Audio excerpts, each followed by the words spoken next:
All right. Hi, everybody. So it's Wednesday, which means that it is Weaving Wednesday. And I have exciting news because I managed to get my entire warp woven, at least as much as I could, because let's be honest, my warp was a little bit wonky, especially at the end. There are things that I did wrong, which I will be enumerating for you as I go to cut off this piece and finish it. And I'm actually going to finish it with the serger because that's what I feel like. So I'm going to take you over to the serger today, and we're going to use the serger on the edges too. I know, it'll be so much fun, right? Let's see, before we get started, there are things that I do need to chit chat with you about. So don't forget that, hello Beverly. Don't forget that the year of self-care is still going on. So make sure that you're taking pictures of your projects and you're posting them to social media, and make sure that you tag us with either BSFE or Black Sheep Fiber Emporium so we can find your entries, because every month we are drawing a prize winner. And Terry Oda was our winner for February, and I talked to her. She got a gift certificate, and she also picked up a super cute little Sashiko bunny bag, and I know she's really going to love making it. So Terry, if you watch this, I hope you like your bunny bag. Anyway, I of course finished the sweater right last month, and here's my sweater, and here's the edge, and I still haven't washed it so I can block it. But that's coming very soon. So I have all the ends put in. I just need to get it wet essentially, and let it kind of stretch a little bit and relax into the knitting. But I think it's really cute, and I think it's going to be just cool enough that I could, maybe wear it once before I pack it away, so that I can gift it to myself in July for Christmas in July.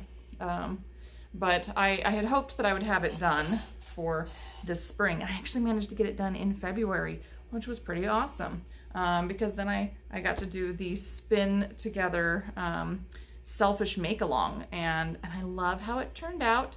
And I'm going to knit another one or two, and I might get Brooke, because I just saw Brooke popped on here, to help me with the test knit maybe, and I'm gonna get all the test knit and make it happy, because I know that she has some hand spun hanging around, so surely she'd like to make herself a sweater. Isn't this a cute sweater? I think it turned out nice. Anyway, so I'm planning to write this up with a couple of different pattern options. So I will do one with lace and without lace, and then I'll do a couple of different arm lengths, and then I'll have a pullover or a cardigan option. So it'll end up being kind of two sweaters instead of this mashup of different ideas into one sweater. But I'm really happy that I have my hand spun hand knit sweater all done, and I tried to eat the yarn there for a minute, but we fixed it. Okay, so really happy about this. If you happen to be a part of Woolen Fiber Arts, or you follow along with our events, maybe you caught my video yesterday where I was doing, I have to find the front, this is the front, where I was doing my little honeycomb tea cozy. I have one piece done. I'm working on the second piece, so I've actually set up an event for tomorrow to do the sewing and talk about how to adjust for the handle and the spout, and then we'll talk about blocking it, which isn't really that big a deal. It's basically get it wet, stick it on your teapot. So, because it has to fit the teapot. Anyway, makes sense in my head when I say that. So yeah, those are exciting things that are happening. After we get my warp cut off and I serge it, we're gonna go with the serger today. Next week, I want to plan for and start warping for a new project, because why not? Psh, why not? I have a ton of yarn here, and I want to use the Mian cotton. Most of this is Mian cotton. So, here, that's better. Now you can see all the colors. We have lots and lots of colors of the Mian cotton. So I don't know, do you think I should do just a straight up stripe and then use one color either one of the stripe colors or something that contrasts and just have like a nice striped warp. And I could make, well, I could make lots of things. I could make towels, you know, towels are always nice out of cotton. Or I could make, I could make like a 30-inch wide blankie for Ina. She might like that. Or, excuse me, what else should I make? I don't know. What should I make? What do you guys think that I should make? Should I do towels? Should I do a scarf? This was just kind of practice. I was just kind of screwing around with, you know, the plain weave and trying to get my selvedges all fixed and figuring out how to do the up versus the down shed. And, you know, I'm just practicing. And it was a lot of fun, and it used up a ton of ends. I had, I actually added to this bag because I found some more, but I basically had like a 1 gallon size bag full of these like leftover balls of Teresa Ruche and 3-2. And I've pretty well used all of them up. I have a little bit left, but not a lot. I have a ton of 10-2 left over though. So I might end up making something with that. Cheryl, you think I should do a shawl or a scarf? That could be fun. Ooh, or a table runner. Ooh, yes, table runner. Ooh, table runner. We could do a springtime table runner. We could pick spring colors, because look at all my colors. I got so many colors. So many colors, right? Okay, we'll talk about this for sure next week. I'll make like some basic decisions. Maybe I'll throw a post up on Facebook and you guys can give me opinions, because that's always fun. And you can't tell it, but yeah. See that big blue tote? There's 3 of them, plus a box to the side, and they're all full of man cotton because we actually wholesale that as well as retail it. And I used to go to like in-person, you know, shows and festivals where I sold stuff. Don't really get to do that much right now. So I have a lot of cotton here. But if anybody else wants to like participate and make like a cute crochet cotton or knitted cotton something, or, you know, if you have a loom, hey, join in. I'll give you specs next week for sure, but I'm thinking at least something striped so we have some fun, like color play with it, right? Because, you know, color play. I want to explore that a little more, do maybe another plain weave, maybe do some pickup. Haven't quite decided on that yet, but, you know, something. But anyway, we have a ton of the man cotton. It's really inexpensive. It's like $5.50 a ball, and it's 185 yards, and it's fingering weight cotton. I don't know if you can see this on the camera, but it's fingering weight cotton, and it's soft and it's nice, and we have a ton of colors. So if you're looking for really nice fingering weight cotton to use, I really recommend the Man. Okay, so having said all of that, don't forget that we do have more History of Lace coming up, and I misspoke Monday. I think I said that I was doing knitting next week. No, I'm doing crochet next week, knitting the week after that for our History of Lace series, and we're still going to go ahead with Weaving Wednesdays for a little bit. Somewhere in here, I have to fit in a review of the Olympus thread because Tina sent me the Olympus thread. And I also have wire that she sent me to work with to try for wire tatting. So that needs to happen as well. And let's see, I'm finishing up the tea cozy this week. Next week we start the Blue Caterpillar shawl knit along. And don't forget that I'm doing that in conjunction with the Wool and Fiber Arts group because of their Alice in Fiberland theme for the month of March. Oh my goodness, so much stuff going on. But let's get cracking. So I am going to talk a little bit about things that I could have done better. And I'm going to turn the camera around and point you down at my weaving, and then we'll talk about cutting off and blah, blah, blah in just a minute. So let me turn you around and aim you down towards, there we go, my loom. Now, oh boy, I did some things wrong. There's lots of things that I did wrong. So first of all, when I was originally warping, I wasn't warping onto my apron rod with the strings around it. And so then when I slid my warp threads off and put them back on, when I was trying to put my warp threads on, then I had issues. Oh boy, did I have issues. And I ended up with some threads that were crossing while I was trying to weave. And I ended up with, you can see this end is like super floppy because I didn't adjust the tension properly when I was winding on. I mean, it's all stuff that I know now, so I can fix it in the future. So these are temporary failures is how I think of them. They're mistakes that I made, but I learned a lot. Here, I don't know if this is showing up. Yeah, it is. You can really see this blue thread on top because, yeah, as I got towards the end of this and I was doing my last little bit, here I missed one here too. Yeah, I did not get my shuttle under these threads in order to make my plain weave, so then I just have like some skipped areas.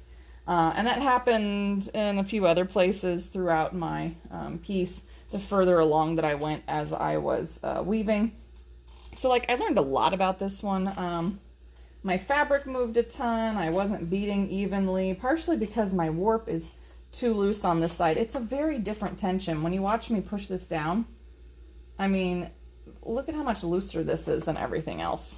I fixed this partially by putting in some extra packing material as I went through, by putting in, I actually have, this is my kid's, my little like spatula thing that she uses over in her play kitchen. But I used this to help pack under the apron rod on one end so that I could increase the tension. Yeah, I had issues. I had a lot of issues, but I learned a lot in doing this, especially when it came to the selvedges and how to put just enough thread along that edge. See here, I got a little too loose, but how to put just enough thread under that edge, how to angle my yarn so that as I was beating more evenly, and I wasn't drawing the fabric in. And I did a pretty good job. I don't have a ton of draw in. You can see down here along the edge, I don't have a ton of draw in, so that's really nice.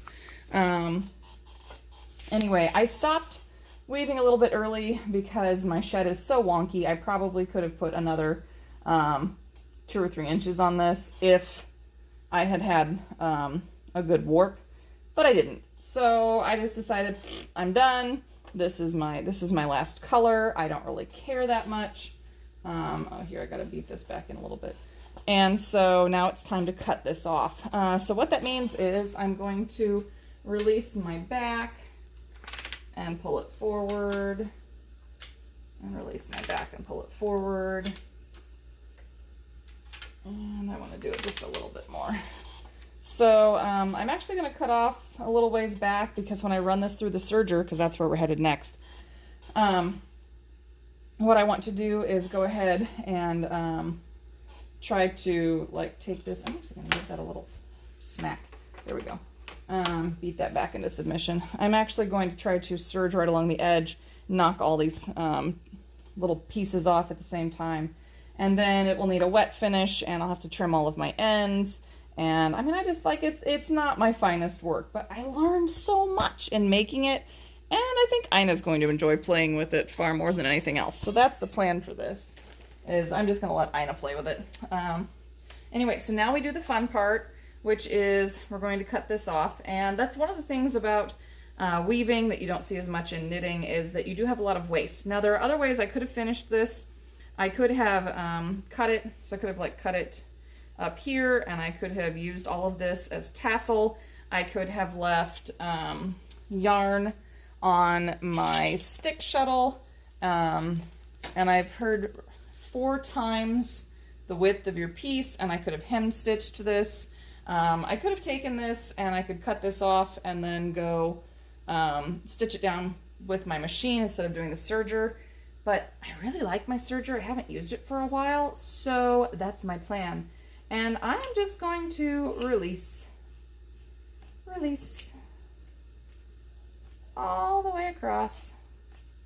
And again, and I don't really care what the length is, and oh, look, it's all free. It's amazing, isn't it?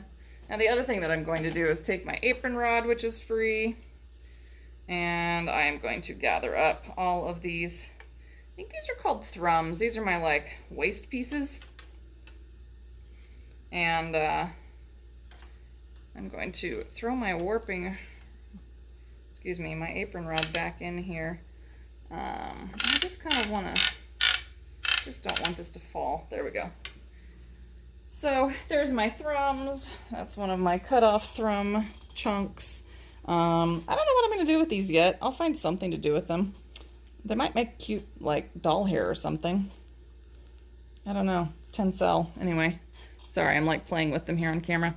All right, let me back this out a little bit. Okay. And I'm going to release this. Okay.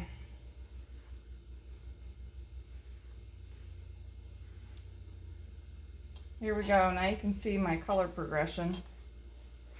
Check it out. Doesn't look terrible. You know, I got some problems. But I had a lot of fun swapping colors and playing, and I learned a lot.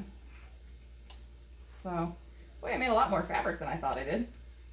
I was just going. Look at this. It's a lot more fabric than I thought I made. All right. Okay, so here comes the next fun part. Again, because I am going to serge this, and I actually use this blue as my kind of waist yarn, I'm going to take my serger in kind of along this copper line right here and try to get rid of my waist yarn as I go. Now, here's something I did wrong as well. When I was tying on,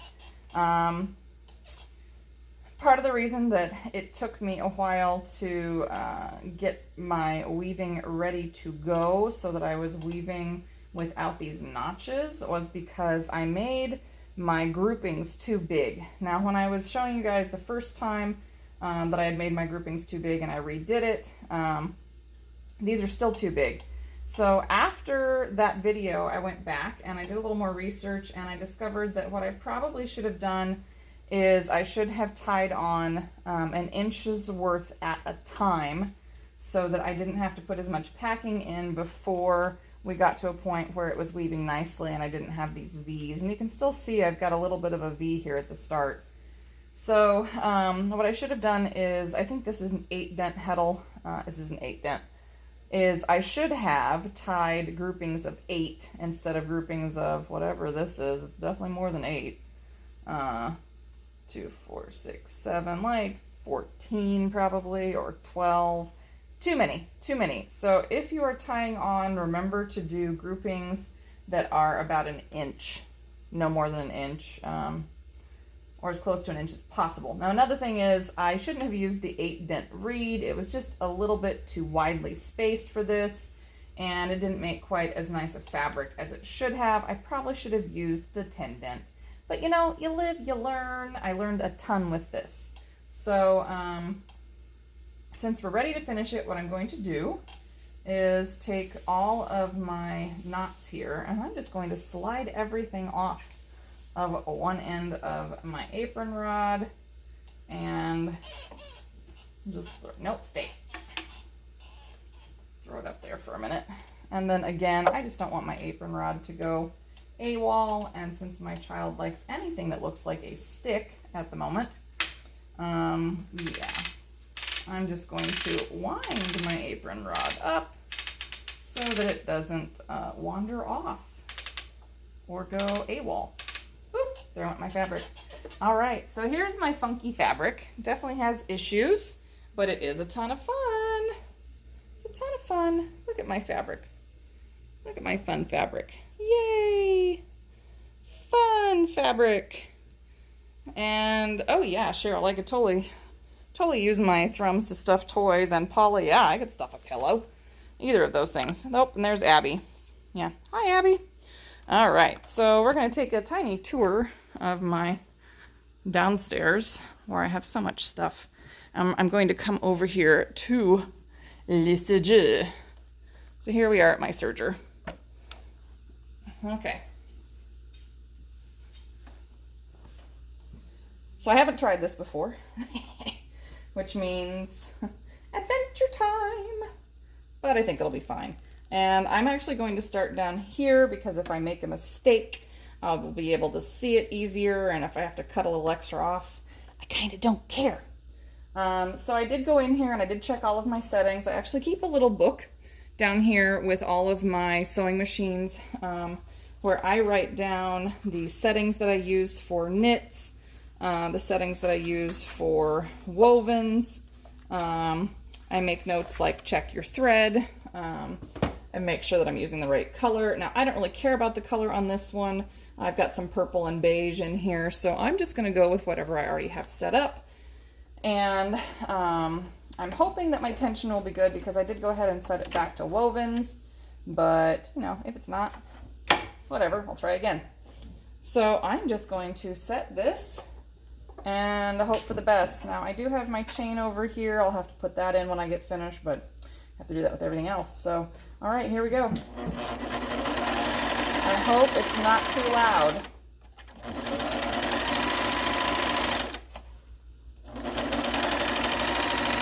Let's see. My edge doesn't look terrible. Could be a little tighter. Could be a little bit tighter. Let's see. I'm gonna back this out. Actually, I have to work this off. All right. I'm not happy with that one, so I'm gonna start it over. And which one of these? I gotta tighten this one, I think. Try tightening that. And again, I don't care. I will just keep like surging along and having fun because again, I don't care. Let's see how that's, oh yeah, that's much better. Much better. Slight adjustment. Am I freaking anybody out yet because I'm using my serger on my hand woven? Now, I actually read a note in the book that I've been using that the one by, I think it's Sign, although I'm not entirely sure that's her name. And yes, I am having to angle it just a little bit because of where my packing and my first row is. But I read a note in my book I've been using that said you should be careful doing a serged edge because if you're putting it in a competition, you know, your judge might not like seeing a machine finished edge on a hand woven piece. But hey, look, my edge is done. Yes, I can totally see it. Yes, I'm going to have to go and, oops, I had a little bit. Well, that's left over from the other piece. I'll get rid of that. There we go. I'll have to put my ends in, but I have to do that anyway with the rest of it. And you know what? It's secure, and it's not coming out. And that's a really important thing for me right now because, you know, this is not my best weaving. All right, that was fun. Let's do it again. Move that to the side. I know. Did I freak anybody out because I said I was going to use my serger? I mean, I kind of wanted to, but, you know, I kind of get it if you're, like, scared of the serger. I don't know, I got it and I really like it, so. I mean, I would absolutely, like, make hand towels and use a serger to finish them.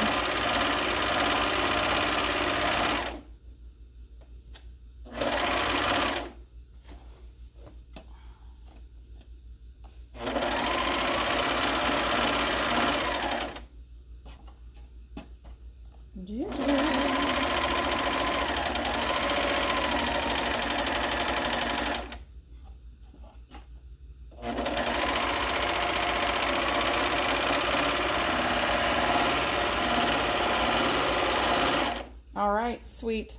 And she's finished.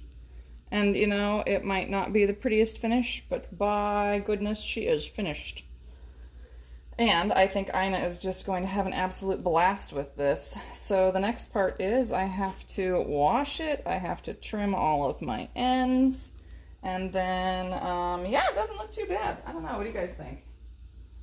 I still have to put my ends in, of course. Let me turn this around. Hello! Now you can see my giant windows. What do you think? The colors were fun, right? I just used leftovers. I don't even know if this is like, I got it too high. There we go. Isn't it interesting how the colors play together too? I just did random, you know, we did a random warp, random weft, and there we go. That's what she looks like. That's what she looks like. And yes, I could have done tassels and I could have taken a lot longer, but I just zipped those edges off and it was a lot of fun, wasn't it? So, you know, I wouldn't use it to finish everything, but for this, anyway, yeah, look how that like dark blue stripe shows up so much on the red. It's really interesting. Now some of them show up so much more. Yeah, check that out. Check it out, check it out. And you can clearly tell that like my weaving is not great. But I have a giant play scarf for my daughter to enjoy. And I learned a ton. And really that was the important thing, was that I learned a ton. All right, so next time, oops, sorry about that. Next time we are going to, let's see. Oh, we're going to do the history of crochet lace on Monday. And yeah, and there it is. There's my big old Thunka thing. So yeah, next time we are going to talk about the history of crochet lace. And then a week from Monday, we're going to talk about the history of knitted lace. And then next Wednesday, we are going to play with yet another warp. And I'll throw some like possible color combinations up on Facebook over the weekend. See what you guys think. Tomorrow I finish the cowl, the knit along for the honeycomb teapot cozy. And then next week I also start the blue caterpillar shawlette. I can't remember. Knit along. Lots of stuff going on. And don't forget that Tina is on Fridays talking about all of her projects and what she's working on. And in addition to that,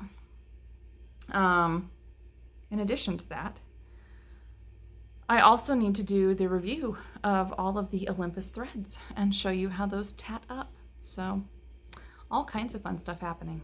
But I think I'm going to go make myself a coffee and drink my water, because we shall be drinking our water. So, and I will put a picture up of my giant thing so that everybody can see how it turned out. It's kind of sad, but that's all right. Like I said, I learned a lot. And the next one's going to be so much better. It's going to be so much better. It really is. It is warm. It is warm. It's kind of, it's not exactly chilly down here, but it's kind of nice and warm. Oh yeah, Ina's totally going to love playing with this. Maybe I'll give it to her for Easter. I'll just save it for a little bit. There. What can I say? At least it was a lot of fun to make it, right? If you're looking at investing in a Kromski, remember that we do sell them to the shop, and you earn a $5 reward for every $100 that you spend, and we have free shipping starting at $85, so that's always nice. We have all kinds of fun stuff that we have put up recently, including some new kits. Tina made up some kits last night using the Aran. Now I'm using the fingering weight darny, but she used Aran and then redid the math for her honeycomb tea cozy. Redoing the math is not that hard. I actually talked about it in the first part of the knit along, and that is up on YouTube. So don't forget that if you are missing one of my videos, I do try to put all of them up on our YouTube channel. Make sure that you have followed us there so you get notifications when I put up a new video. You can also make sure that you follow our page here on Facebook. Make sure that you have followed our Instagram channel, and don't forget to follow us on TikTok as well. I have been a little lax about posting the last week, but I'm going to make some videos, and I'm going to get back into the 1-minute TikToks. So that's coming. It's coming, and yeah, and I'm excited about it. So anyway, until next time, do remember to please stay safe, take care of yourself physically, mentally, emotionally, craftually. Make sure that you are crafting, and you know, hopefully that is helping you get through your day to day. And please take care of yourself as much as possible. Remember to drink your water, get plenty of sleep, take a nap if you need it. I could really use a nap. Mine is taking a nap right now. I could really use a nap. It's not going to happen. I have other things I need to do, like make TikTok videos. But take a nap if you need it. And, oh, and I cannot wait to share this scarf with Tina and show her all the things that I know I need to fix for the next one. Anyway, yeah, until next time, please take care of yourself. And don't forget to tune in on Friday for Tina's video. Bye.